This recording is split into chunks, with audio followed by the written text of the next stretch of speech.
युद्ध नहीं शांति चाहिए, युद्ध नहीं शांति चाहिए, युद्ध नहीं शांति चाहिए, युद्ध नहीं शांति चाहिए। साम्राज्यवाद हो बर्बाद, हो बर्बाद, हो बर्बाद। अमेरिका के खिलाफ पूछ जो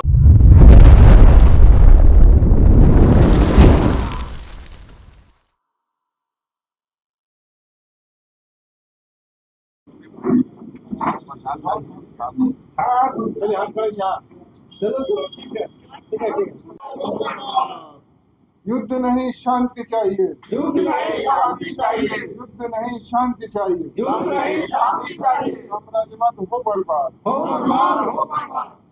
अमेरिका के खिलाफ पूछ जो बात बैठक हो रही है, ज्यादा कुछ नहीं कहते हुए हम लोग एक निर्णय लिए हैं कि सैनिक क्वार्टेट से लेके हम लोग राज्यपाल पूरे जितने हमारे इंडिया गठबंधन के साथी हैं, महागठबंधन के जेएमएम है, कांग्रेस है, टीएमसी है, सीपीआई है, कम्युनिस्ट है, हम आरजेडी के हैं, सब लोग हम एक जोरदार आंदोलन के साथ हम लोग राज्यपाल को जाके इस मुद्दे पर ज्ञापन देंगे कि जिस तरह से ट्रंप का दादागिरी बढ़ रहा है और दादागिरी के तहत तो चाहते हैं कि हम पूरी दुनिया को तो सभी देश को कमजोर करके हम अपना एक छत्र में राज करें, वैसे में भारत चुप नहीं रहेगा। इसके लिए हम भारत से जोरदार आंदोलन हम लोग करने जा रहे हैं और इसका मैसेज हम लोग सिर्फ आंदोलन करेंगे, आंदोलन को हम गाँव तक पहुँचाएंगे, पूरे देश में इसको हम लोग फैला के अमेरिका का हम लोग विरोध करेंगे और साथ में हमारे जो प्रधानमंत्री उनका भी हम विरोध करेंगे कि हमारे देश का विदेश नीति इतना कमजोर हो रहा है। सीपीआई के राज्य कार्यालय में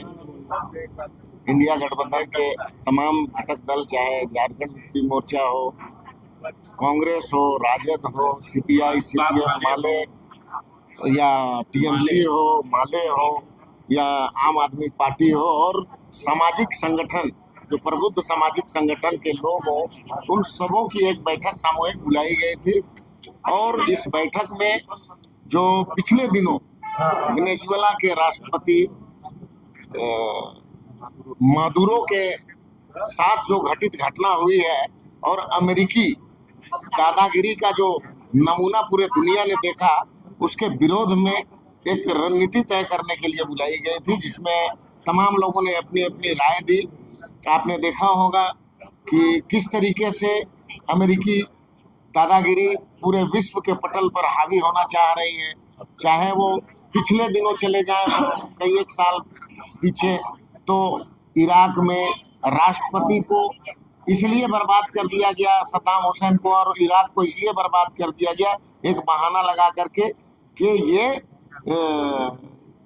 केमिकल वेपन बना रहा है। दूसरा आप देखिए कि और दूसरे जो देश हैं, चाहे उसमें ग्रीनलैंड हो या पनामा हो या वेनेजुएला हो, ऐसी देश के राष्ट्राध्यक्षों को एक बहाना बना करके कि वेनेजुएला के राष्ट्रपति जो है ड्रग का व्यापार और देश में पूरे बड़े पैमाने पर हो रहा है, इस बहाना करके। लेकिन कहीं पे निगाहें, कहीं पे निशाना वाली बात है। अब इराक की अगर तेल की बात है तो वेनेजुएला में भी तेल की बात होगी, दूसरे जगहों में भी इसी तरह की बात होगी, खनिज संपदा की बात होगी, जिसको अपने कब्जा में करके पूरे विश्व में, सारे विश्व के देशों को अपने घुटनों पर लाने का जो साजिश है, इसके खिलाफ में पूरे दुनिया ने विरोध प्रदर्शन किया। हम इसी पटल पर हिंदुस्तान की जो भारतीय जनता पार्टी की जो केंद्र की सरकार है, उसकी भी नीतियों की भर्त्सना करते हैं कि भारतीय जनता पार्टी की विदेश नीति एकदम लचर और खत्म है। भारतीय जनता पार्टी की जो सरकार है वो भी अमेरिकी नीति के आधार पर चल रही है। वहाँ हिंदुस्तान में 2 व्यक्ति बेच रहे हैं और 2 व्यक्ति खरीद रहे हैं, चारों गुजराती हैं, और ये लोग खरीद बिक्री का काम कर रहे हैं। और पूरे हिंदुस्तान की, चाहे वो जमीन के नीचे की चीज हो, हवा की चीज हो या जमीन के सतह की चीज हो या पानी की चीज हो, सबों पर अपना कब्जा करना चाह रहे हैं। खेती किसानी को भी अपने कब्जा में करना चाह रहे हैं। उसके बाद यहाँ पर लोकतंत्र खत्म करके और राजतंत्र का स्थापना करने की जो इनकी मुहिम चल रही है, उसकी भी भर्त्सना करते हैं। अमेरिका की भी वही नीति है, वो भी पूरे दुनिया को अपने कब्जे में करके और वो अपनी नीति चलाना चाह रही है। तो इसी को लेकर के आज तमाम साथी घटक दलों ने और समाजसेवी संस्थाओं ने एक निर्णय लिया कि विश्व स्तर पर और देश के स्तर पर 22 तारीख को इसके विरोध में एक कार्यक्रम तय है। तो झारखंड के रांची जिला के तमाम साथी उसी को साथ देते हुए अपनी बात राष्ट्रपति महोदया तक पहुंचवाने के लिए आपका सैनिक मार्केट से 22 जनवरी को सैनिक मार्केट से 12 बजे दिन से एक विशाल रैली का आयोजन करेगी और ये रैली राजभवन तक जाएगी और राजभवन में राष्ट्रपति के नाम से ज्ञापन सौंप करके अपने कार्यक्रम को खत्म करेगी।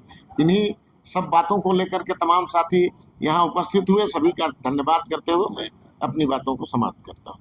भारत की वर्तमान केंद्र की सरकार के द्वारा देश के आंतरिक विषयों पर जिस तरह से विफलता दिखती है और आम जनमानस इस बात को महसूस करता है कि हम लोगों ने गलत व्यक्ति को चुन दिया है।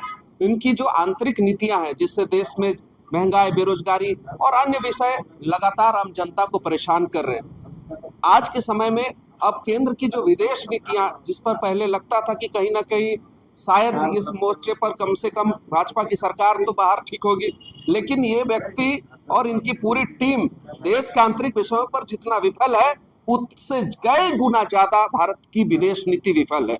आज पूरे विश्व में भारत जिस वजह से जाना जाता था, जिसके बिल्कुल खिलाफ उसकी छवि बनते जा रही है। ये बहुत कंफ्यूज है कि किससे क्या संबंध रखे। आप भारत के अगल बगल के सभी देशों से देखिए, वहां भी संबंध खराब है। और अमेरिका जिस तरह से इनकी लताड़ लगा रहा है, ये बेमेल की दोस्ती सिर्फ इसलिए दिखाना चाह रहे हैं कि कोई बुरा नहीं है, लेकिन अमेरिका के राष्ट्रपति के द्वारा इनकी समय समय पर फजीहत की जा रही है, फिर भी उनके पीछे ये लगे हुए हैं। और वेनेजुएला के विषय पर भारत सरकार की तरफ से जो ठोस प्रतिकार आना चाहिए था, केंद्र की सरकार की तरफ से वो नहीं आया है। लचर बयान दिया है। ये 56 इंच का सीना का दम भरने वाला प्रधानमंत्री ये नकली है, खोखला है, इसमें दम नहीं है। और इसी के खिलाफ आगामी 22 तारीख को तमाम विपक्षी गठबंधन के तमाम दल मिलकर 22 तारीख को सैनिक मार्केट से लेकर राजभवन का हम घेराव करेंगे और झारखंड के रांची से आवाज निकलकर दिल्ली होते हुए अमेरिका तक पहुंचेगी। जो काम प्रधानमंत्री को अपने वक्तव्य में बोलना चाहिए था, वो लोग आज चुप हैं। और इसी विषय को लेकर तमाम सभी दल आज यहाँ पर हम लोग विवश होकर ये बैठक करनी पड़ी और सबों ने भारत की विदेश नीति पर गंभीर चिंता जाहिर की है। इसी लोग को लेकर आज ये बैठक आयोजित की गई है। इसमें सभी तमाम दलों के लोग उपस्थित। विश्व के स्तर पर वर्ल्ड ट्रेड फेडरेशन द्वारा अंतर्राष्ट्रीय पैमाने पर की रिहाई एवं अमेरिकी साम्राज्यवाद के खिलाफ जो व्यापक आंदोलन जो चलाया जा रहा है, उसमें विश्व के अंतर्राष्ट्रीय आंदोलन में झारखंड के लोगों की एकजुटता के लिए 22 जनवरी को सैनिक मार्केट से एकजुटता मार्च निकाला जाएगा और समाजवाद विरोधी मार्च होगा। उसमें दलित अधिकार मंच ये सारे कार्यकर्ता उसमें सम्मिलित होंगे और ये प्रतिबिंब होगा समाजवाद की विरोधी। आरजेडी शरद में